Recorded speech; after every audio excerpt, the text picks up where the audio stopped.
My phone vibrated once on the marble counter, and the sound cut through the quiet like a blade. It wasn't the kind of notification I received from friends. It wasn't a calendar reminder. It wasn't even a business alert. It was an unknown number. No name. No photo. Just a blank line and a message loading. I was pouring myself a glass of wine when it happened. The bottle hovered over crystal, a slow red stream beginning to fall, then stopping midair when the image snapped onto my screen. A mirror selfie. A woman stood naked in a bathroom I recognized instantly as my own. The cream stone tiles. The gold-framed mirror. The soft lighting Ethan said was too dramatic when I insisted we change it. The countertop spotless, except for one thing that didn't belong there.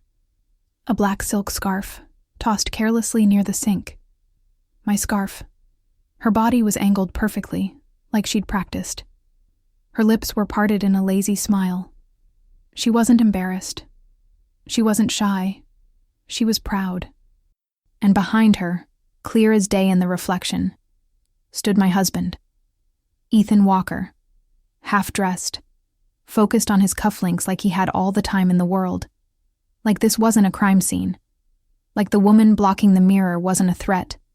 The photo wasn't blurred. It wasn't rushed. It was a statement. A second later, the message arrived. I guess he forgot to tell you. My hand didn't shake. I didn't gasp. I didn't drop the bottle. I simply stared, letting the image settle in my mind like a final piece clicking into a puzzle I'd refused to complete. Then I put the wine down carefully, as if I had all the patience in the world. The strange thing about betrayal is that people expect it to look like a storm. They think it comes with screaming, with tears, with heartbreak so loud it becomes the only sound in the room. But in my life, storms are never loud. Storms are planned. I picked up the phone and zoomed in. Not on her face. On Ethan. On the way, his eyes didn't meet the mirror. On the careless ease of his posture. On the comfortable arrogance that only grows when a man thinks the woman beside him is harmless. He had forgotten something, yes, but not what she thought. I locked the screen and walked to the floor-to-ceiling windows of my penthouse. Manhattan glittered below me. Clean, expensive, untouched by the kind of violence that kept it running. Up here, everything looked peaceful. That was always the lie. I took the first sip of wine. It tasted the same as it did yesterday. Smooth, rich, controlled. I breathed in slowly, and I didn't ask myself if I loved Ethan. Love wasn't the right question anymore. The right question was, how far did he think he could go? And still come home to me? Because I had been generous with him. Too generous. When we married, I promised myself I would separate him from the world I truly belonged to. I would keep my hands clean in front of him, keep my voice soft, keep my nights predictable. I let him see the elegant side of me, the woman who attended charity events, smiled for cameras, hosted dinners with politicians and investors, and made life look like a glossy magazine spread. I never let him see the other side. The side that didn't smile. The side that didn't ask twice. Ethan met me at a gala, like most people did, through the version of me designed for public consumption. He saw wealth, confidence, a beautiful apartment, a mysterious past he never dared to question. Men like Ethan don't dig into things that benefit them. He fell in love with comfort, and called it love, and I let him. Because at first, I thought we could work. 3 years of marriage is long enough for habits to form, long enough for routines to become law, long enough for a man to believe he's the center of a woman's world. It's also long enough for him to forget who built the world he's living in. My phone vibrated again. The same number, the same hunger behind it. I returned to the counter, set my glass down, and unlocked the screen. The selfie still glowed there like an insult. I studied her features now, and my mind did what it always did. It collected information. She was young, mid-20s maybe. Not naive. Ambitious. She had expensive taste, but not the discipline that comes with real power. Her nails were perfect. Her hair was styled just enough to look effortless. Her eyes held that particular confidence of a woman who thinks desire makes her untouchable. This wasn't a one-time mistake. This was a woman who wanted to be seen. A woman who wanted a trophy.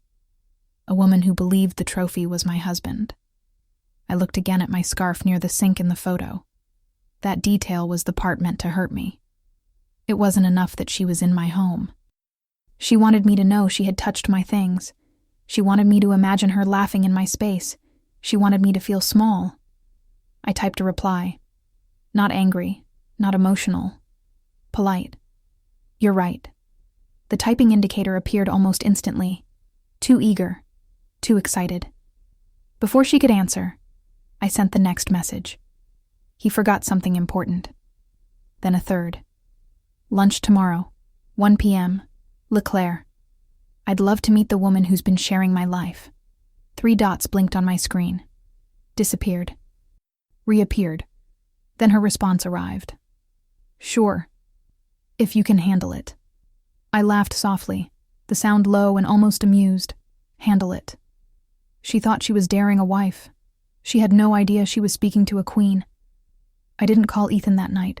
I didn't confront him. I didn't cry into a pillow. I didn't spiral into questions.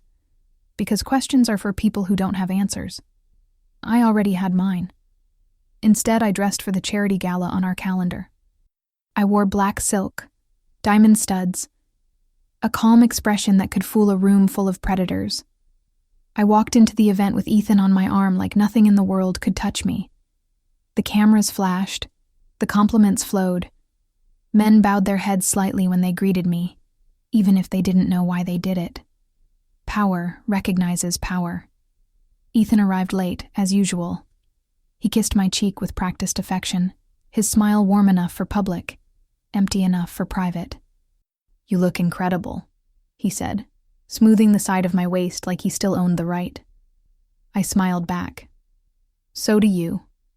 He smelled faintly of a perfume that wasn't mine. But I didn't react. I simply remembered it. At the gala, Ethan spoke about his job, about his stress, about a promotion he wanted. He told a story that made people laugh. He was charming in the way men are charming when they want to be admired. And all I could think was how fragile that charm really was. How easy it would be to snap it in half. We returned home after midnight. Ethan showered, fell into bed, fell asleep within minutes. His breathing deepened like he'd done nothing wrong. I lay beside him awake, staring at the ceiling, running through a list in my head. Not emotions, logistics. By morning, my plan wasn't a plan anymore. It was a schedule. At 8 a.m., I sent a message to my security chief. Clear my afternoon, quietly. At 8:15, I called the restaurant. At 8:30, I called someone who owed me a favor. And at 9 a.m., I watched Ethan leave for work like he always did. Kiss on the cheek, coffee in hand, the same confident walk of a man who believed he was safe. The door shut. The silence returned. I took another sip of wine, even though it was morning, because rules are for people who don't control their world. Then I got dressed. Not like a wife preparing to confront an affair, like a woman preparing to end a chapter. Leclerc was private enough to feel exclusive and public enough to make a point. A restaurant filled with the kind of people who pretend they aren't watching while they memorize every detail. I arrived 10 minutes early. I chose a table where the light hit my face perfectly, and the entrance was always in view. When Madeline walked in, I recognized her instantly. She didn't hesitate. She didn't look around in confusion. She walked in like she owned the place, like she'd already imagined this moment, and decided she would win it. Her dress was tight, pale, expensive. Her heels clicked like a warning. She spotted me and smiled the way women smile when they think they're holding a knife. "Isabella," she said, sliding into the chair without being invited. "You look calm." "I am," I replied, my voice smooth and even. "Would you like something to drink?" She blinked, thrown off by the lack of hostility. "Champagne," she said quickly, recovering. "Something good." I gestured for the server. Madeline studied my face like she was searching for cracks. "So," she said, leaning forward slightly, "are you going to ask how long it's been?" "No," I answered. Her smile flickered. "Why not?" "Because time doesn't change what it is." She laughed once, sharp and nervous. "You're trying to act above it." "I am above it," I said simply. Silence. It stretched long enough that her confidence started to sweat. She shifted in her chair. "I didn't want to be the secret," she said, as if that made her brave. "He kept saying he was trapped. That you—" I raised one finger. Polite. Gentle. "Don't," I said. She stopped. I reached for my glass of water and took a sip slowly, eyes never leaving hers. Madeline swallowed. "Fine," she said. "Then what do you want?" There it was. The question that mattered. I set the glass down carefully. "What made you think sending me that photo was a good idea?" I asked. Her chin lifted. "Because I'm not afraid of you." I nodded like I believed her. "That's the problem." Madeline's eyes narrowed. "You think I'm stupid." "I think you're hungry," I said calmly. "And hungry people make loud choices. They confuse attention with power." Her lips tightened. "He loves me." I almost smiled again. "Does he?" I asked softly. "Or does he love what you make him feel when he's pretending he isn't married?" Her cheeks flushed. I let that sit.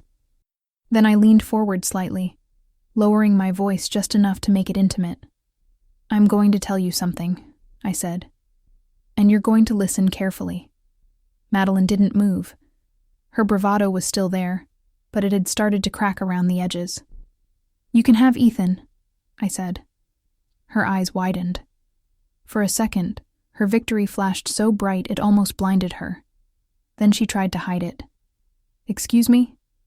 "I don't want a man who needs to be reminded what loyalty is," I continued. "If he wanted you, he could have left me like a decent human being." Madeline's mouth parted. "So, you're just letting him go?" I tilted my head. "Letting him go isn't the hard part." She frowned. "Then what is?" I reached into my purse and placed my phone on the table between us. Screen down. Then I leaned closer. "The hard part," I said, "is that you sent that selfie to the wrong woman." Madeline's smile returned, forced. "I sent it to his wife." I met her eyes, steady and cold. "You sent it to a Mafia queen." Her breathing caught. Just slightly. "Good." She finally understood that this wasn't a normal lunch. She tried to laugh it off. "Okay, sure. Mafia queen. That's cute." I didn't smile. I turned my wrist slightly, letting the light catch the ring on my finger. Simple design, nothing flashy. But inside that band was a symbol only a few people in this city would recognize. And they would recognize it instantly. Madeline's gaze dropped to it. Her expression changed. "Not fully. Not yet. But enough." "What is that?" she whispered. I didn't answer. Instead, I stood. Madeline looked up quickly. "Wait, are you leaving? That's it?" I picked up my purse, calm, smooth, unrushed. "That was the kind part," I said. Her throat moved as she swallowed. "What do you mean?" I leaned down, close enough that only she could hear. "Tomorrow," I whispered. "Ethan is going to learn what it feels like to be replaceable." Madeline's eyes widened. "And you," I added, voice soft as silk, "are going to learn what it feels like to be used." I straightened, turned, and walked away without looking back. My phone vibrated in my hand before I even reached the exit. A message from Ethan. "Where are you?" I stared at his name for a long moment. Then I typed one single word. "Home," and sent it. Because tonight, I was going to sit across from my husband at our dinner table, look into his eyes, and let him believe he still had control. Let him believe I knew nothing. Let him believe he was safe. And when the time was right, when the room was quiet, when the world was watching, when escape was impossible, I would show him what happens when a man forgets who he married. I slipped my phone into my purse, stepped into the waiting car outside, and gave my driver one instruction. "Take me to the family office," I said. He didn't ask questions. He just nodded. Because in my world, when a queen moves, the city moves with her. And Ethan Walker, my husband, had no idea the war he started with a selfie. I didn't go home, not right away. The car slid through the city streets in silence, the kind that lets your thoughts line up neatly instead of colliding. Outside the tinted windows, Manhattan moved as if nothing had shifted. People laughed on sidewalks, restaurants filled, lights turned on one by one. The world had no idea a man's life was about to collapse. Inside the car, I opened my phone again and reread Ethan's message. "Where are you?" I didn't answer. Not because I didn't care, but because timing matters. Silence, used correctly, is louder than any accusation. The family office was quiet when I arrived. Too quiet for most people. For me, it felt like home. The building didn't look powerful from the outside. No signs, no luxury. Just a private elevator, a coded door, and a level of security that never announced itself. When I stepped inside, everything changed. The air was different. Sharper. More focused. This was where people spoke carefully. Where favors were remembered. Where mistakes were expensive. Marco was already waiting. He stood near the long table in the center of the room, hands behind his back, posture straight, loyal, efficient. He had been at my side since before Ethan knew my last name. "You called," he said. "Yes," I replied, setting my purse down. "Clear my schedule for the next 72 hours. Marco didn't ask why. He never did. "Already done." I nodded. "Good. I need everything on Ethan Walker." Quietly. He paused just long enough to acknowledge the weight of the name. "Personal or professional?" "Both," I said. "And I want Madeline Brooks added to the file." Marco's jaw tightened, but his voice stayed neutral. "Understood." I walked to the window overlooking the river, folding my arms slowly. "I want timelines, phone records. Financial patterns. Who introduced them? Who covered for them?" "And after?" he asked. I turned to face him.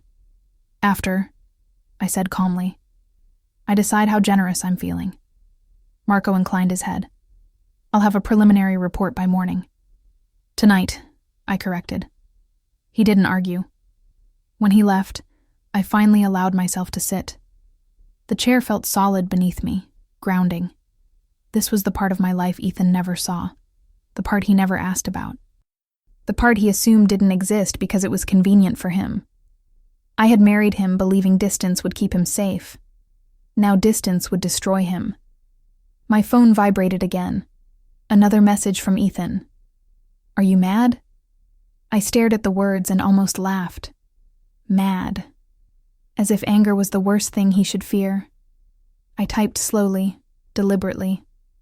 "Long day. Be home soon." 3 dots appeared instantly. "Do you want me to order dinner?" I smiled faintly. "No, I'll cook." The lie went down easily, because I would sit across from him. I would smile. I would ask about his day. And he would talk, confident, careless, never realizing every word was a thread tightening around his throat. I left the office shortly after, the city welcoming me back like nothing had changed. At home, Ethan was already there. He looked up from the couch when I walked in, relief crossing his face so quickly it almost offended me. He stood, crossed the room, and kissed my cheek. "There you are," he said. I was starting to worry. I stepped out of his reach smoothly, setting my purse down. "You worry too much." He frowned slightly. "You didn't answer my messages." "I was busy." He nodded, accepting it. That was his favorite thing about me. I didn't explain myself. "Dinner?" he asked again. "Later," I said. "I need a shower." I walked past him without another glance. In the bathroom, I turned on the water and stood beneath it, letting the heat roll down my back. For the first time since the Selfie arrived, my chest tightened. Not from sadness, from realization. I had loved Ethan once. Not the kind of love that consumes, but the kind that settles. The kind that feels safe. And safety, I was learning, had made him careless. When I stepped out, wrapped in a robe, he was in the bedroom scrolling on his phone. "Everything okay?" he asked. "Fine," I replied. "Just tired." He watched me carefully then, as if sensing something he couldn't name. "You've been quiet," he said. I met his eyes in the mirror. "So have you." A flicker of something crossed his face. Too fast, too guilty. He smiled. "Work's been crazy." "Of course it has," I said, and turned away. That night, he fell asleep before I did. Again. I lay beside him, staring into the dark, listening to his breathing, and wondered how many nights he'd slept peacefully after lying to me. By morning, Marco's report was already waiting. I read it slowly over coffee while Ethan got ready for work. The timeline was clean. Too clean. They had been careful at first. Hotel rooms booked under a friend's name. Phones silenced. Cash payments. Madeline worked in marketing. Ethan had met her through a colleague at a conference 6 months ago. 6 months. That was how long it had taken him to forget me. There were messages, photos, plans, talk of a future he had no right to promise. And then there was the shift. 3 weeks ago, Madeline started pushing, asking questions, wanting more. That was when mistakes began.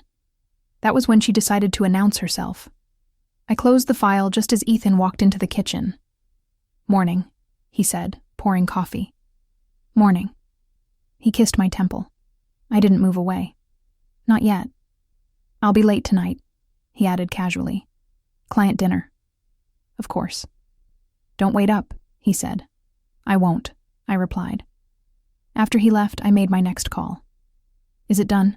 I asked. "Yes," came the reply. "Everything you asked for." "Good," I said. "Invite them." A pause. "Both of them?" "Yes," I said calmly. "Same place, same time." "And what do we tell them?" I smiled. "Tell them it's a celebration." By noon, the invitations were out. Elegant, exclusive, impossible to refuse. A private event hosted by me. No details, no explanation. Just an address and a time. Madeline replied first. "Is Ethan going to be there?" I answered simply. "Of course." Her next message came seconds later. "I'll be there." Ethan took longer. "What's this about?" he wrote.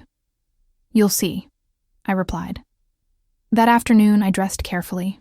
Not seductive, not severe. Power doesn't need either. I chose a deep red dress that moved when I walked, and heels that echoed softly against marble. My hair was sleek, my makeup understated. I looked like a woman in control, which I was. The venue was already alive when I arrived. Music low, lighting warm. Guests arriving in quiet anticipation. People who mattered. People who paid attention. I greeted them all with a smile. Ethan arrived just after Madeline. I watched from across the room as they spotted each other, surprise flashing between them before they masked it. Good. Let them be confused. Ethan approached me first, eyes searching my face. "What is this?" he asked quietly. "A party," I replied. "Relax." Madeline hung back, watching, calculating. I raised my glass once the room was full. "Thank you all for coming," I said, my voice carrying easily. "Tonight is about honesty." A ripple of polite laughter moved through the crowd. I turned slightly, my gaze locking onto Ethan's. "And revelations," I added. His smile froze. Madeline's breath caught. I lifted my glass higher. "To truth," I said. And in that moment, I knew. No matter how this ended, they would never forget me. Because the quiet before the fall is always the most terrifying part. And it was over. The room went quiet after my toast. Not the kind of quiet that comes from boredom, but the kind that sharpens attention. Glasses paused mid-air. Conversations thinned into whispers. Every person there understood instinctively that this evening was not casual. Ethan felt it first. I watched his shoulders stiffen beside me, the smile on his face holding just a second too long. He laughed lightly, as if to release tension, and leaned toward me. "What kind of honesty?" he asked under his breath. "The kind that doesn't need to be forced," I replied calmly. Across the room, Madeline stood near the bar, champagne flute trembling slightly in her hand. She hadn't expected this. She had imagined a confrontation, perhaps. Tears. Anger. A private breakdown she could later twist into a victory story. She hadn't imagined an audience. I gestured subtly to the staff. Dinner was served. Long tables filled with people who mattered. Politicians, investors, old names, new money. Men and women who understood that proximity to power was never accidental. I took my seat at the head of the table. Ethan sat to my right. Madeline was placed across from us. Not by chance. She noticed the arrangement the moment she sat down. Her gaze flicked from Ethan to me, her lips parting slightly. She tried to smile, but the confidence she'd walked in with was already thinning. The first course arrived. No one spoke. I lifted my fork, unhurried. "Please," I said gently. "Eat." They did. Ethan leaned closer again. "Isabella," he murmured, "you're scaring me." I turned my head just enough to look at him. "You should be scared of silence, Ethan, not of me." He swallowed. Madeline finally found her voice. "So," she said lightly, too lightly, "this is unexpected." "Is it?" I asked, cutting my food carefully. "You wanted to be seen." Her smile tightened. "I didn't know it would be like this." "Like what?" She hesitated. "Formal." A few people chuckled politely, thinking it was harmless banter. I nodded. "I suppose that's the difference between us." Her eyes narrowed. "Meaning?" "You confuse exposure with power," I said evenly. "I prefer control." Ethan shifted in his chair. "Okay," he said quickly. "Maybe this isn't the time." I raised my hand. He stopped speaking instantly. That silence told everyone at the table more than words ever could. I set my fork down and folded my hands. 6 months ago, I began, my voice calm, steady. My husband met a woman at a conference. Ethan's breath caught. Madeline froze. "I don't blame curiosity," I continued. "Curiosity is human, but curiosity becomes betrayal when it's fed in secret." A murmur moved through the table. Madeline straightened. "You're making this sound dramatic." "Am I?" I asked, finally meeting her eyes. "You sent me a photograph from my bathroom." The room stilled. Someone inhaled sharply. Madeline's face flushed. You didn't do it by accident," I said. "You did it because you wanted to be acknowledged." She laughed once, brittle. "I wanted honesty." "And you got it," I replied, "just not the kind you expected." I turned to Ethan then. "My husband," I said softly. "Would you like to explain to our guests why you thought this was acceptable?" Every eye moved to him. He opened his mouth, closed it, then tried again. This isn't appropriate." "Neither was your affair," I said. The word landed heavy. Madeline looked between us, panic flashing in her eyes now. "You told me you were unhappy," she snapped at him. "You said she didn't care." I smiled faintly. Men often say that when they want permission. Ethan stood abruptly. "Enough," he said. "This is private." I looked up at him slowly. "No," I said. Private ended when she pressed send. I gestured subtly. A man at the far end of the table, one of my oldest allies, stood and cleared his throat. "Perhaps," he said smoothly. "We should allow Isabella to finish." No one objected. Ethan sat back down. Madeline's hands were shaking now. "What do you want?" she asked, her voice sharp with fear. An apology? No, I said. I want clarity. I leaned back slightly. Madeline, you believed you were stealing something from me. She frowned. You weren't, I said. You were borrowing something that was already temporary. Ethan snapped his head toward me. What does that mean? It means, I said calmly, that I never needed you the way you needed me. The room absorbed that. Madeline laughed nervously. So you're divorcing him? Is that it? Eventually, I replied, but not before consequences. Her eyes widened. Consequences for what? Loving someone? For disrespect, I corrected. For arrogance. For assuming I would react like a woman without options. Ethan leaned forward, his voice low and urgent. Isabella, whatever this is, we can talk about it at home. I tilted my head. We are talking. I gestured again.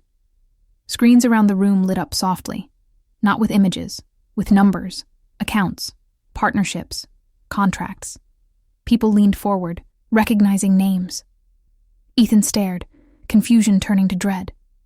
What is this? A map, I said. Of everything you thought was yours. Madeline looked at the screens, then at Ethan. What's happening? Ethan's voice dropped. Isabella, stop. I didn't. Your promotion, I continued. Funded by my network.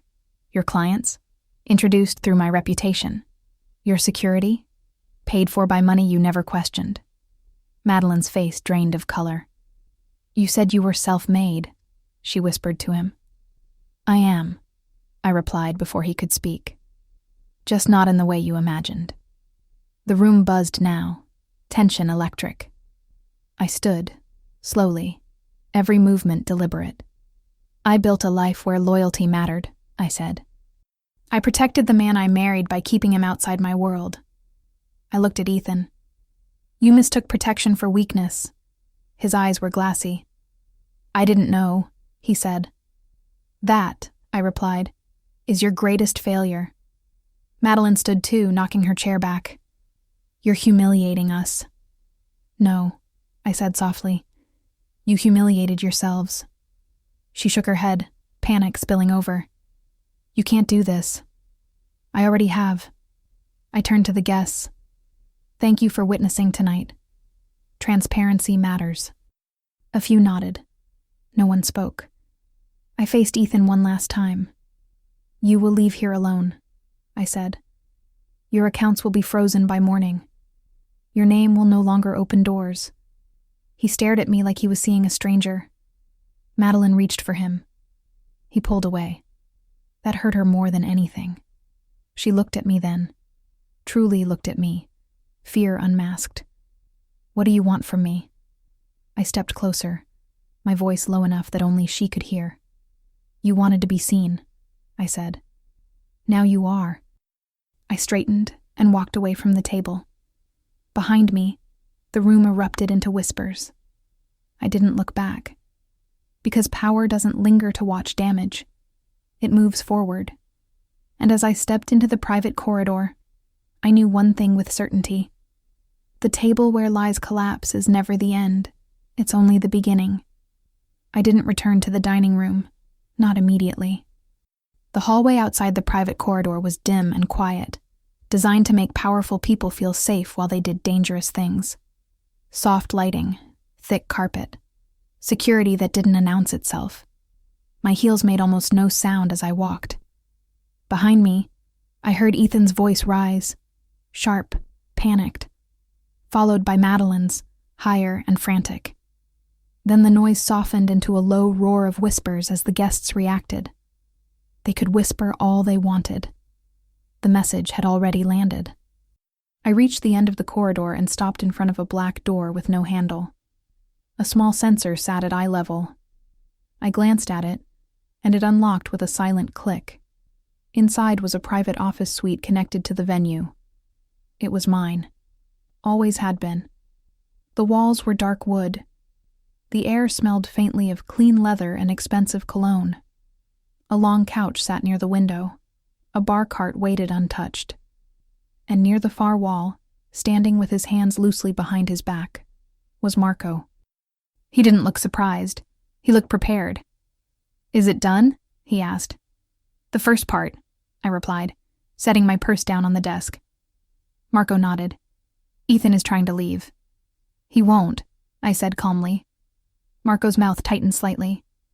"Madeline is asking questions." "She should," I said. She finally realized she's not in control. Marco stepped closer. "Guests are unsettled." "Good," I said. "They'll remember this night." He glanced toward the closed door behind me. "Do you want them brought in?" "Not yet," I said. "Let them sit in it." Marco studied my face the way he always did, checking for a crack that never came. "You're steady." "I'm focused," I corrected. He gave a short nod. "Adrian is here." My eyes flicked to him. "I didn't invite Adrian." "No," Marco said. "He came anyway." "Of course he did." Adrian Cole wasn't a man you summoned like a waiter. He appeared when he decided he needed to. That was part of why people respected him, and part of why I was careful around him. "Where is he?" I asked. Marco angled his chin toward the second door leading to the terrace. "Outside." I took a slow breath, then walked toward the terrace door. I didn't rush. I didn't hesitate. Control is not something you perform. It's something you wear. I stepped outside. The city was loud in the distance, but up here it was quiet. Wind moved gently across the terrace, cool against my skin. The skyline stretched in sharp lines and lights. Adrian stood near the railing, suit jacket open, posture relaxed, like he had all the time in the world. He turned as I approached, and his eyes met mine with a calm that made most men uncomfortable. He didn't look away. He looked like he was waiting to see who I would be tonight. "Isabella," he said. "Adrian," I replied. "You're early." "I'm not early," he said. "I'm on time." I took 2 steps closer, stopping at a distance that felt intentional. "You heard." "I heard the room go quiet," he said. "That only happens when someone powerful decides the night belongs to them." I didn't smile. "You came to watch." "I came to make sure no one tries to stop you," he corrected. I studied him. Adrian Cole was American, late 30s, not flashy, not soft either. His confidence didn't come from money or attention. It came from experience. Men like him didn't survive by being reckless. "Ethan is my husband," I said, keeping my voice even. Adrian's expression didn't change. "I know." "And you still came?" "Yes," he said. "Because tonight isn't about marriage. It's about disrespect." My eyes narrowed slightly. "You think you understand my life." "I understand power," he replied. "And I understand men who get comfortable." That sentence hit closer than I expected. I let a beat pass. "What do you want, Adrian?" He stepped closer. Not too close, but enough to change the air between us. "I want you safe." "I'm always safe," I said. He looked at me like I'd said something cute. "You're always capable," he corrected. "That's not the same thing." I hated that he was right. Before I could respond, Marco opened the terrace door behind me. "They're asking for you," he said quietly. I turned back toward the interior. "Let them wait 5 more minutes." Marco hesitated. "Ethan is demanding to speak to you." I met Marco's eyes. "He will speak when I allow it." Marco nodded and stepped back inside. Adrian watched me. "You're going to finish it." "I'm going to finish what they started," I said. He leaned slightly closer, voice lower. "Be careful with the reveal." I blinked once. "The reveal?" Adrian's gaze sharpened. "Tonight you embarrassed him. That's not the same as breaking him. If you show the wrong people too much, you invite a challenge." I held his stare. "I don't invite challenges." Adrian's mouth curved into something almost like a smile. "Everyone does, Isabella. The question is whether you're ready for the kind you'll get." My pulse stayed steady. "I've been ready since I was a teenager. And that's why I'm here," he said simply. For a moment, the air between us felt different. Not soft, not romantic, but charged, like recognition. I turned away before it could become anything else. "Come inside," I said. "If you're going to stand near me, you can do it where people see." Adrian followed. When we stepped back into the suite, Marco was already waiting near the door that led to the corridor. "They're still seated," he said. "But Ethan is escalating." "Good," I replied. "Escalation makes mistakes." I walked to the desk and opened a slim folder Marco had prepared. Inside were printed documents, photographs, and a single page stamped with a crest most people wouldn't recognize. I ran a finger along that stamp. Then I closed the folder. Adrian's eyes flicked to it. "You're going to show them." "I'm going to show Ethan," I said. Marco reached for the door. "Now?" I nodded once. Marco opened it. The corridor smelled faintly of food and perfume, but underneath it, I smelled fear. We walked back toward the dining room. The closer we got, the louder the whispers became, until the door swung open and the room hit us like a wall. Hundreds of eyes turned. People straightened in their chairs. Some tried to look casual. Some didn't bother. Everyone wanted to see how I would end it. Ethan was still seated, but his posture had changed. He wasn't the confident man from the gala anymore. He looked like someone had pulled the floor out from under him, and he was still trying to stand on air. Madeline sat rigid across from him, face pale, lips pressed tight. Her earlier arrogance was gone. What remained was survival instinct. When I returned to the head of the table, the entire room fell quiet again. I didn't sit. I rested my hands lightly on the back of my chair and looked at Ethan. "You wanted this private," I said calmly. Ethan's voice came out rough. "Yes. You should have kept your betrayal private then," I replied. Madeline flinched at the word again. Ethan swallowed hard. "Isabella, please, let's go home." I tilted my head. "You keep saying home like you didn't invite someone into it." His jaw tightened. "I made a mistake." Madeline snapped, desperate. "Don't call me a mistake." Ethan turned on her fast, eyes sharp. "Not now." The room held its breath. I watched them both and felt something settle deep inside me. This wasn't heartbreak. This was confirmation. I straightened. "Ethan," I said, my voice steady enough to cut glass. "You're going to answer one question." He nodded quickly, as if obedience might save him. "Anything." I leaned forward slightly. "Did you tell her who I am?" His eyes flicked toward Madeline, then back to me. "You're my wife." I didn't blink. "That's not an answer." Ethan's throat moved. I didn't think it mattered." Madeline frowned, confusion mixed with fear. "What does that mean? Who are you, Isabella?" I looked at her then, fully. "You used my bathroom," I said. "You wore my space like a costume, and you still don't know who owns the stage." Madeline's hands trembled. "I'm not afraid of you." I nodded once. "You were yesterday." I turned to the guests, letting my gaze sweep over them slowly. I didn't need to explain myself to this room. Many of them already knew. Many of them suspected. But tonight wasn't for them. Tonight was for Ethan. I lifted the folder Marco had prepared and placed it on the table. Then I opened it. Inside was a single photograph. Ethan entering my building 6 months ago. A woman beside him, Madeline, smiling as if she had already won. Madeline's breath caught. "That's security footage," I said calmly. "My security, not Ethan's." Ethan's face drained. I flipped the page. Photos of hotel lobbies, restaurant entrances, receipts, dates. Then I turned to the final page. The page with the crest. A symbol. A seal. I held it up just enough for Ethan to see. His eyes locked onto it, and something in him broke. He knew. Because Ethan Walker might not have known the details of my world, but he had seen that symbol before.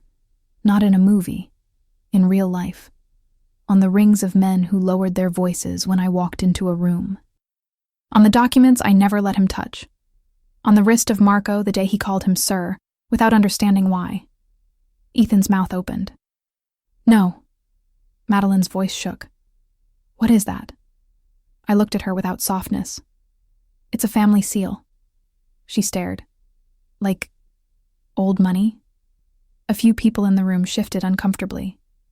Adrian stood behind me, silent. Marco's gaze stayed forward. I lowered the page slightly. Not old money, I corrected. Old rules. Madeline laughed once, shaky. This is insane. Ethan's voice came out like a whisper. Isabella, please, don't. That word again. Please. It sounded wrong coming from him. I moved closer to Ethan, stopping at the edge of his space. I didn't touch him. I didn't need to. When we married, I said quietly, I told you I valued loyalty. Ethan nodded frantically. I know. And you promised me respect, I continued. He swallowed hard. I did. I leaned in slightly. So why did you bring her into my home? His eyes filled with panic. I don't know. I wasn't thinking. I straightened. That's the problem, Ethan. You stopped thinking the moment you got comfortable. Madeline pushed her chair back, standing abruptly. Okay, fine. You're rich, you're powerful, whatever. This is still just an affair. You can't ruin us over this. I turned to her slowly. You think this is about jealousy? I said. She lifted her chin. Isn't it? I took a breath, calm as ice. This is about ownership. Madeline's eyes widened. Ownership of what? Ethan? I looked at Ethan and then back at her. No. I tapped the folder lightly. Ownership of my name, my home, my boundaries. You walked across them like they didn't exist. Madeline's mouth opened, closed. She looked around the room, searching for someone to support her. No one did.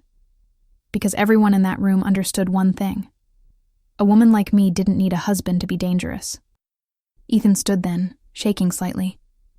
Isabella, I swear, I never meant... Stop, I said softly. He froze. I let my voice stay quiet, because quiet makes people listen. You didn't mean to get caught. That's different. His face twisted. I'm sorry. I nodded once, acknowledging it like a receipt. You are. Madeline's voice cracked. Ethan, say something. Ethan didn't look at her. That was the moment she realized she wasn't special to him. She was convenient. Madeline's eyes filled with anger and fear. You told me she didn't love you, she snapped. Ethan finally turned toward her, his voice sharp. I told you what you wanted to hear. Madeline flinched like he'd slapped her. I watched that exchange and felt nothing for either of them. I turned back to the guests. This evening is concluded, I said. Thank you for your time. People stood slowly, still watching me, trying to understand where this would go next. But I wasn't finished. Not yet. Because humiliation is one thing, a lesson is another.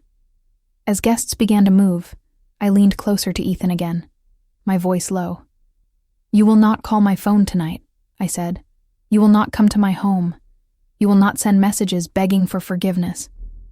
Ethan's eyes were wide. Where am I supposed to go? I met his gaze. Anywhere that isn't mine. His lips trembled. Isabella, please. I held his stare. The word you're looking for is not please. It's permission.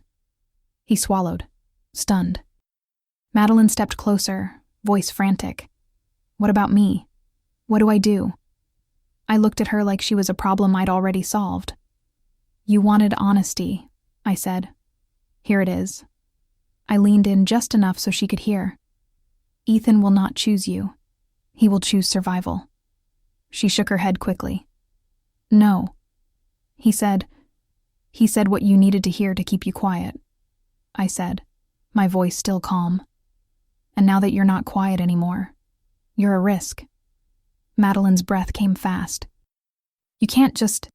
I can, I cut in. She stared at me, hatred flaring. You think you're untouchable. I didn't smile. I think you're learning. Behind me, Adrian shifted slightly, closer. Not to threaten her openly, just to remind the room he was there. Madeline noticed. Her gaze snapped to him, then back to me. Who is he?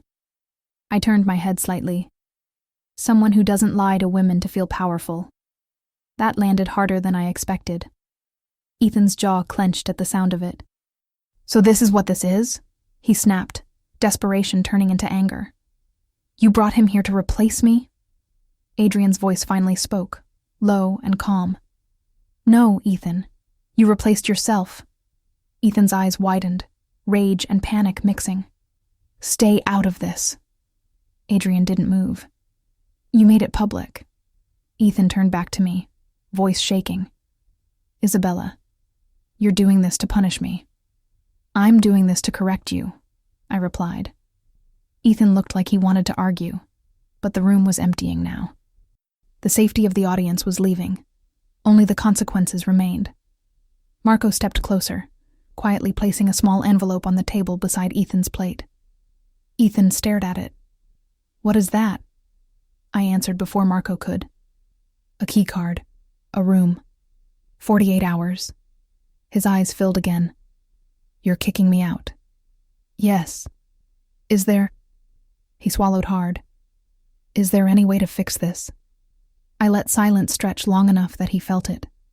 Then I spoke. Not tonight. Madeline's voice rose again, hysterical. You can't do this to us, you can't... Adrian took one step forward. Not aggressively. Just enough. Madeline stopped mid-sentence. Her eyes flicked to me, then to the exit, calculating. Finally, she grabbed her purse and backed away. This isn't over, she said, voice shaking with forced courage. I nodded. No, I said. It isn't. She left quickly. Now it was just Ethan, and me, and the men who kept my world intact. Ethan's shoulders sagged. Isabella, he whispered, voice small now. I loved you. I looked at him for a long moment. Then I spoke, quiet and direct. You loved what I provided. His face twisted. That's not fair. I'm not here to be fair, I replied. I'm here to be accurate. He flinched. I stepped back and gave Marco a small nod.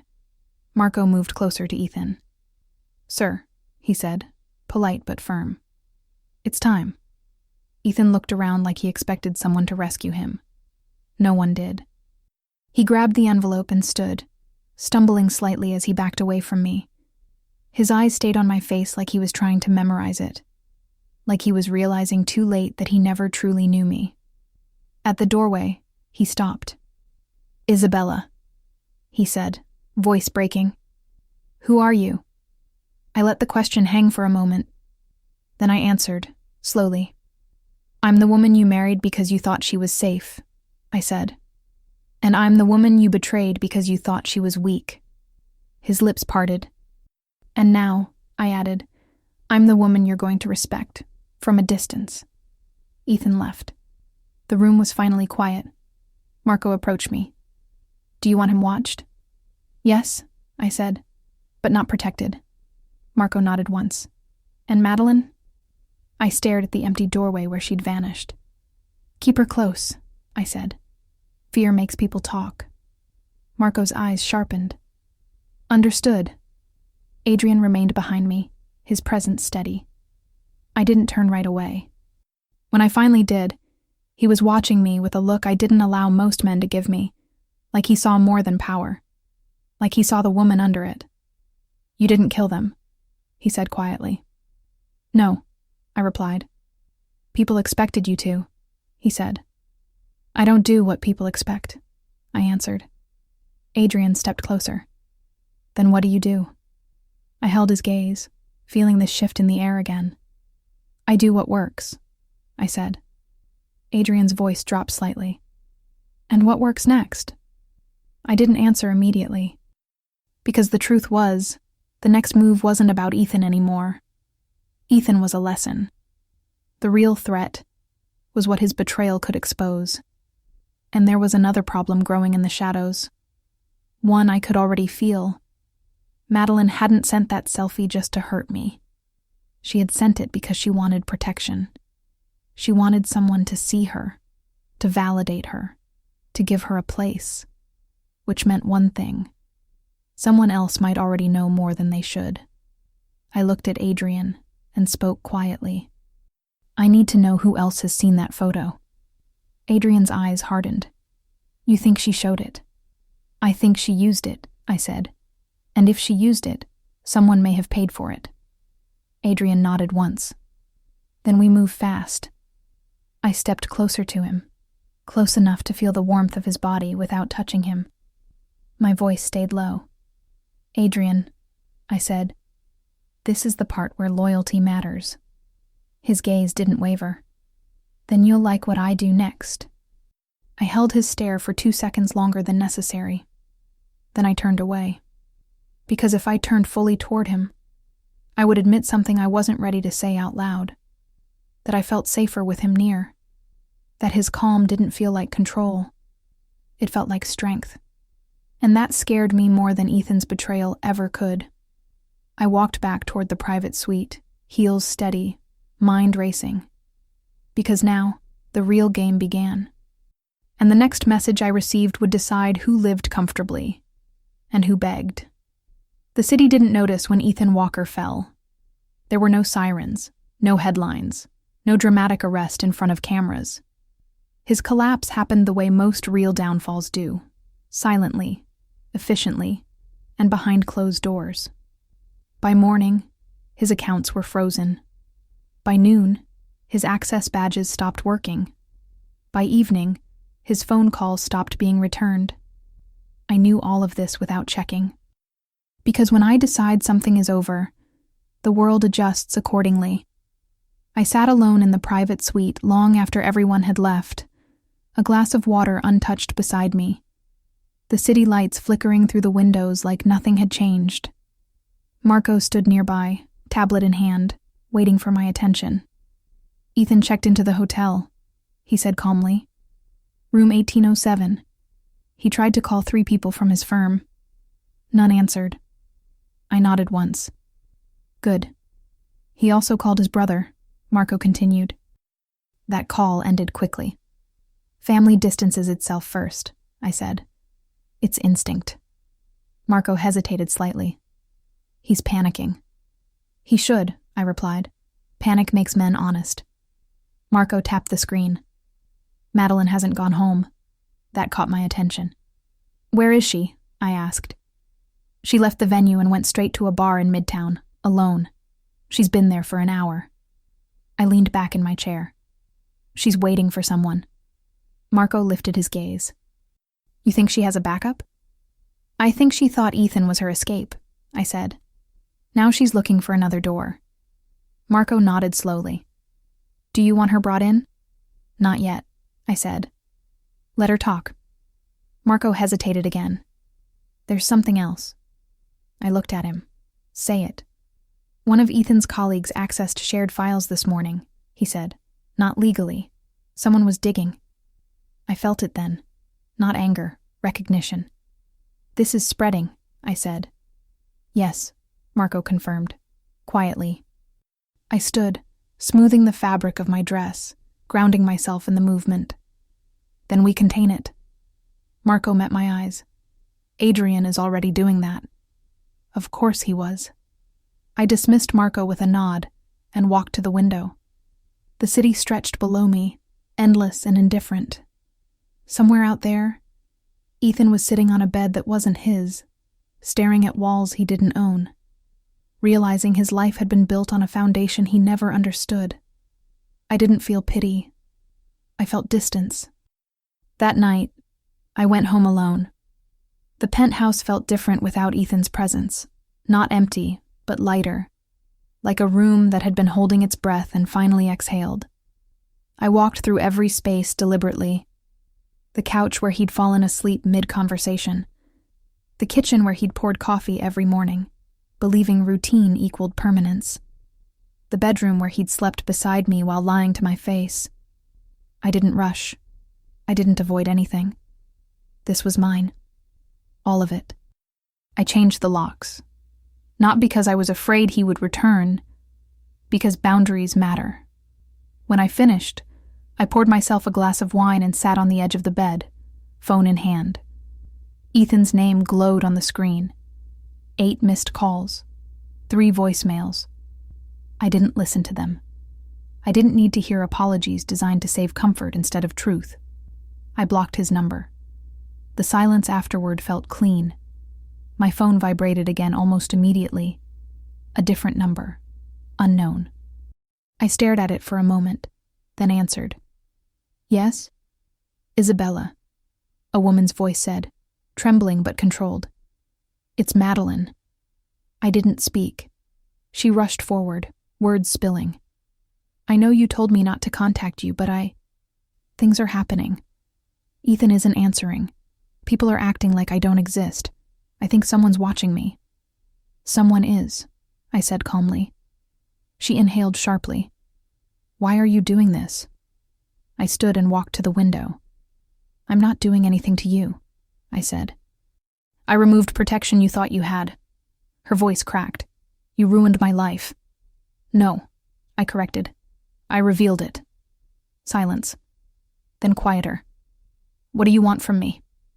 I considered the question carefully. Truth, I said. And distance. I don't have anything you want, she whispered. You have more than you realize, I replied. And if you lie to me, you won't like the result. She swallowed audibly. I didn't send that photo to anyone else. I closed my eyes briefly. You showed it, I said. To whom? Another pause. Then, a friend. She knows someone. A guy who trades information. I opened my eyes. Names. She hesitated. I don't know his real name. Where did you meet him? I asked. At the bar, she said weakly. Weeks ago. He said he could help me protect myself. I felt the confirmation settle into place. Madeline, I said quietly, you don't need protection. You need to stop talking. I'm scared, she whispered. That's appropriate, I replied.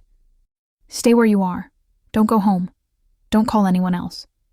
Are you going to help me? She asked. I let the silence stretch. I'm going to decide, I said. I ended the call and immediately dialed Adrian. He answered on the first ring. She talked, I said. I figured, he replied calmly. My people are already tracing the contact. You were fast, I said. You were exposed, he answered. That tends to motivate me. I turned, leaning against the window frame. I don't like owing people. Adrian's voice softened slightly. Then don't owe me. Stand with me. I didn't respond right away. Instead, I asked, who is he? A broker? Adrian said. Low level but ambitious, likes desperate women and big promises. And the photo? I asked. No evidence it's left his hands, Adrian replied. Yet. I exhaled slowly. Contain it. I already am, he said. But Isabella? Yes? This is the point where people test you, he said. They'll push to see how far they can go. I met my reflection in the glass. Let them. There was a pause on the line. Then quieter. You're not alone. I know, I said, and realized I meant it. The next day, Ethan tried again. This time through an assistant. A carefully worded email requesting a private conversation to resolve misunderstandings. I deleted it without replying. By afternoon, news spread quietly through the right circles. Ethan Walker was unreliable, risky, not worth backing. Doors closed. Opportunities vanished. By evening, Madeline disappeared from the bar and into a safe location Marco controlled. Not as a prisoner, as leverage. I visited her that night. She looked smaller, without confidence propping her up. Sitting on the edge of a couch, hands clenched, eyes red from crying. When she saw me, she stood quickly. I told them everything, she said. I swear. I know, I replied. She hesitated. Am I in danger? I studied her. Madeline wasn't evil. She was reckless. You were, I said. Now you're useful. She flinched. That doesn't make me feel better. It shouldn't, I replied. But it keeps you alive. She swallowed. What happens now? You disappear, I said, quietly. You take the job offer Marco arranged. You don't talk about Ethan. You don't talk about me. You forget the photo ever existed. And if I don't? She asked weakly. I met her eyes. Then this conversation never happened. She nodded quickly. I understand. I left without another word. Back in my car, the city sliding past, I felt something unexpected. Not satisfaction, relief. The past was collapsing behind me, brick by brick. Ahead was something else, something unfinished. My phone buzzed once more. Adrian. It's contained. The message read, for now. I stared at the words, then typed back. Come over. The reply came immediately. On my way. When Adrian arrived, he didn't touch me right away. He stood in my living room, jacket off, sleeves rolled, eyes scanning the space like a man who respected territory. You handled it, he said. I always do, I replied. He stepped closer. You don't have to do it alone. I looked at him then, not as an ally, not as protection, but as a man. And if I don't want to be alone anymore? I asked. The question hung between us. Adrian didn't rush. He reached out slowly, giving me time to pull away. I didn't. When his hand settled at my waist, it felt steady. Certain, not possessive, just present. For the first time since the selfie arrived, my chest loosened. Not because the danger was gone, but because I wasn't facing it by myself. And that, I realized, was the real shift. The fall was over. Something else was beginning. The city looked different when I woke up beside Adrian. Not softer, not kinder, clearer. Morning light filtered through the tall windows of the penthouse, touching the edges of the room without asking permission. Adrian was still asleep, his breathing slow and even, one arm resting loosely across the mattress like he wasn't guarding anything, just existing. That was new. Men in my world slept like they were bracing for impact. Adrian slept like he trusted the ground beneath him. I slipped out of bed quietly and crossed the room, wrapping a robe around myself. From the kitchen, I watched him for a moment longer than necessary. Then I reminded myself who I was. Feelings were a luxury. Control was survival. Marco's message came as I poured coffee. We have movement. I didn't hesitate. Where? I typed. The broker. He's nervous, asking questions in the wrong places. I closed my eyes briefly. The problem I'd felt growing in the shadows was stepping into the light. Bring me everything, I replied. No noise. Adrian appeared in the doorway moments later, fully awake now, eyes sharp. It's starting, he said. Yes, I replied. And this time, it's not personal. It's structural. He nodded. Those are the dangerous ones. We sat across from each other at the kitchen island, coffee between us like a truce. Adrian didn't crowd me. Didn't pretend last night had changed the rules. That restraint mattered. There's pressure coming, he said. From people who think Ethan's fall means you're distracted. I smiled faintly. They mistake mercy for weakness. Some always do, Adrian replied, until it costs them. Marco arrived an hour later, bringing the storm with him. The broker's name is Daniel Price, he said. Not important. What matters is who he's been talking to. He placed a tablet in front of me. Names appeared, some familiar, some unexpected. One made my fingers still. This one, I said. Marco nodded. He's been circling your perimeter for months. Never close enough to touch. Just watching. A rival? Adrian asked. An opportunist, I replied. The worst kind. The room went quiet, because opportunists didn't care about rules, they cared about openings, and Ethan had created one. What are our options? Adrian asked. I leaned back, considering. Option 1, I said calmly. We crush Daniel Price. Make an example. Loud enough to scare anyone else. Marco nodded. Clean. Option 2, I continued. We let him lead us to the people he's feeding. Then we decide how much of the network we want to dismantle. Adrian's gaze stayed on me. And option 3? I met his eyes. I stepped back. Marco's head snapped up. That's not. I know exactly what it is, I said. It's a choice. The room held its breath. Adrian didn't interrupt. He waited. For years, I continued. I've ruled by anticipation. I remove threats before they become visible. That's why my world stays orderly. Marco nodded. And alive. Yes, I said. But that world was built to protect a version of me that no longer exists. Silence. Adrian spoke carefully. You're thinking about leaving. I'm thinking about changing, I corrected. Marco's jaw tightened. Change creates instability. So does stagnation, I replied. I stood and walked to the window, city stretching endlessly below. Ethan didn't just betray me, I said. He exposed a fault line, not in my power, but in my priorities. Adrian stepped closer, still not touching me. What are you afraid of? I turned to him slowly. I'm afraid, I said honestly, that if I don't choose differently now, I'll wake up one day and realize I won everything except my own life. The words settled heavy.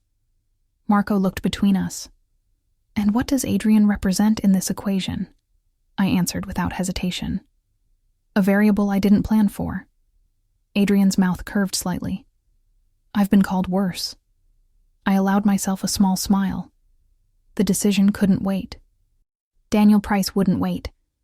By afternoon, confirmation came.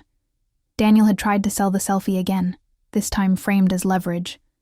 Proof that Isabella Romano wasn't untouchable. He was wrong. But arrogance has momentum. We move tonight, Marco said. I nodded. Quietly. Adrian glanced at me. You don't need to be there. I do, I replied. This ends with me. The warehouse was cold and empty, tucked into a part of the city that pretended not to exist. Daniel sat at a metal table, sweat visible at his hairline, confidence long gone. He looked up when I entered. You, he said hoarsely. You're not supposed to be here. I took the chair across from him and sat. Neither are you, I replied. Adrian stood behind me, presence solid, unreadable. Daniel swallowed. I didn't release anything. I know, I said. You were waiting to see who paid more. His eyes flicked to Adrian. I didn't know who she was. That's not an excuse, I replied. That's incompetence. He leaned forward desperately. I can fix this. I can disappear. You already tried, I said. That's how we found you. Silence stretched. Finally, he whispered, Are you going to kill me? I studied him carefully. This was the moment, the one everyone expected. No, I said. His eyes widened in shock. No? No, I repeated. I'm going to end you another way. I stood. You'll walk out of here alive, I continued. You'll transfer everything you have, files, contacts, leverage, to my people. Then you'll leave the country. And if I don't? He asked weakly. Adrian spoke for the first time. Then you won't leave the building. Daniel nodded quickly. I'll do it. As we left, Adrian glanced at me. You spared him. I redirected him, I replied. Violence isn't always the strongest move. Outside, the night air felt sharp, alive. That was your choice, Adrian said quietly. Yes, I replied. And the others? He asked. I'll dismantle them slowly, I said. Without blood, without noise. He studied me. You're changing the rules. I'm rewriting them, I corrected. Back at the penthouse, the weight of it all settled. The empire was still mine. The threats were contained. but the future was open in a way it hadn't been before. Adrian stood near the window, hands in his pockets. "If you walk away from parts of this world," he said, "some will see it as weakness." "Let them," I replied. "I'll still own the board." He turned to face me. "And what about us?" There it was, the real question.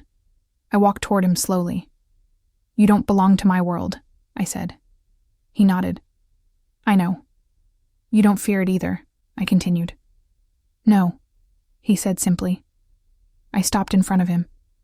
"That makes you dangerous." His eyes softened. "So are you." I reached out, resting my hand against his chest, feeling the steady rhythm beneath. "I don't know how to do this halfway," I said. "I don't do halfway," he replied. I held his gaze for a long moment. Then I made my choice. "I won't step down," I said, "but I won't hide anymore either." Adrian's breath hitched slightly. "And me?" "You stand beside me," I said. "Or you walk away now." He didn't hesitate. "I stand," he said. I nodded once. The choice was made, not between power and love, but between isolation and partnership.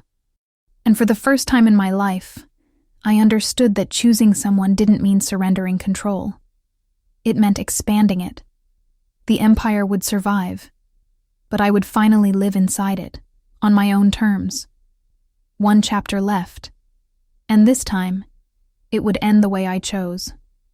The night everything ended, I didn't feel relief. I felt gravity, the kind that settles into your bones when you stop running, when there is no more urgency pulling you forward, no more danger forcing your next move. When you finally stand still and realize the war is over, not because you lost, but because you won so completely that nothing remains to fight. I stood barefoot in the living room of the penthouse, the cold marble grounding me. The city stretched endlessly beyond the glass. Manhattan pulsed below, alive and indifferent. Cars moved, lights blinked. People laughed, argued, loved, and betrayed each other without ever knowing how close one careless man had come to setting fire to something much larger than himself. Ethan never understood that. He thought betrayal was emotional. In my world, betrayal is logistical. It shifts balance. It exposes structure. It invites predators who don't care about feelings, only openings. Behind me, Adrian leaned against the wall near the doorway, arms relaxed, posture easy but aware. He had learned my silences quickly. When I went quiet like this, I wasn't breaking. I was consolidating. "You're not watching the city," he said after a long moment. "You're letting it exist." "I don't need to watch anymore," I replied. "Nothing is moving against me." He nodded slowly. "That's rare." "It's earned," I said. My phone lay untouched on the table. No messages, no warnings, no coded alerts from Marco or the network. The absence of noise was confirmation. Ethan was finished. Not destroyed, not publicly humiliated, not dragged through scandal. Finished. Men like him expect consequences to come with shouting, violence, spectacle. They don't understand disappearance. They don't understand what it means to lose access instead of dignity. Ethan lost everything quietly, his credibility, his protection, his relevance, and without those, a man like him collapses inward. I turned away from the window and finally sat on the edge of the sofa, the exhaustion I had postponed for weeks settling into my body. Not weakness, release. I didn't expect it to feel like this, I admitted. Adrian stepped closer, careful not to crowd me. "How did you expect it to feel?" "Victorious," I said. "Satisfied. Loud. And instead." "Still," I answered. "Clear." He smiled faintly. "That's resolution." Morning arrived slowly, pale light filling the penthouse without urgency or alarm. Marco arrived just after sunrise, composed as always, carrying information instead of concern. "It's complete," he said. "Daniel Price is out of the country. His assets are frozen. His contacts are compromised. The photo is contained." "And the others?" I asked. "Watching," Marco replied, They don't know if restraint means strategy or weakness. I smiled slightly. Let them remain uncertain. Marco hesitated, then added, Ethan attempted contact again. I didn't react. How? I asked. Through an intermediary, he said. He requested a meeting. Said he needs closure. Closure. Such a polite word for entitlement. There is nothing left to close, I said calmly. Tell him no. Marco nodded. He sounded desperate. That is not my responsibility, I replied. It never was. Before Marco left, I gave him the instruction that marked the true end of an era. Begin redistribution of operational authority, I said. 2 major sectors, full transparency. No dependency on my constant presence. Marco studied me carefully. You're changing how the throne operates. I'm removing a weakness, I corrected. Absolute control creates fragility. He inclined his head. As always, you're ahead. When he left, the penthouse felt lighter. Not empty. Free. Adrian watched me closely. That wasn't symbolic. No, I said. It was necessary. And irreversible. Yes. And you're not afraid. I met his gaze. For the first time, no. That evening, I hosted one final gathering. Not a spectacle. Not a warning. Not a confrontation. An alignment. The room was intimate. The guest list precise. These were not people who needed explanations. They understood shifts instinctively. I stood at the center of the room. Adrian beside me. Not behind. Not ahead. Beside.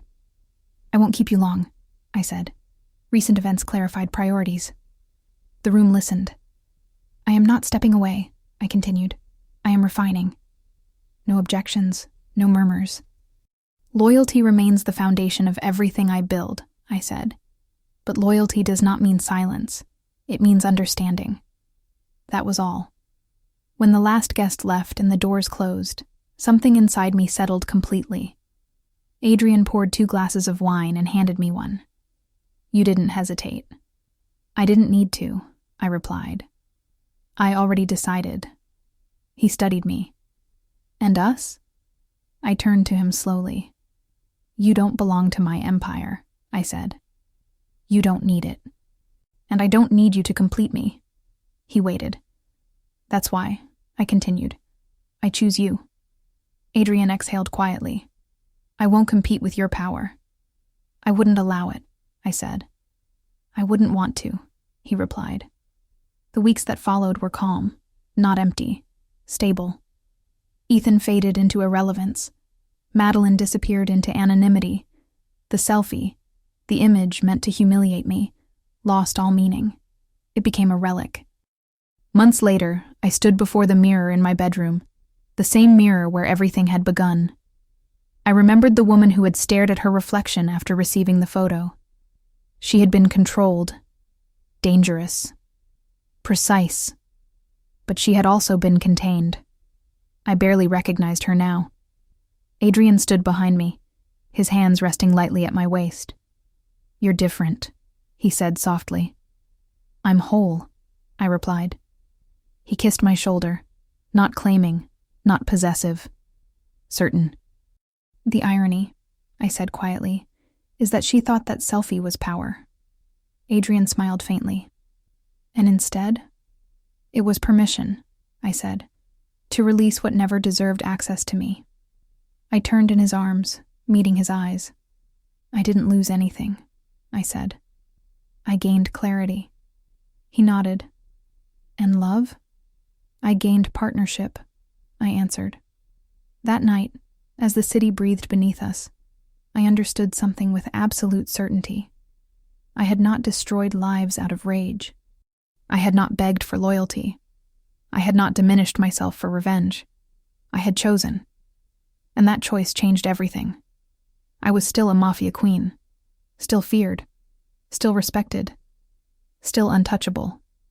But now, I ruled beside someone who did not fear my crown, did not need my protection, and never mistook my silence for weakness. The crown was never taken from me. I I had simply learned how to wear it. Without chains.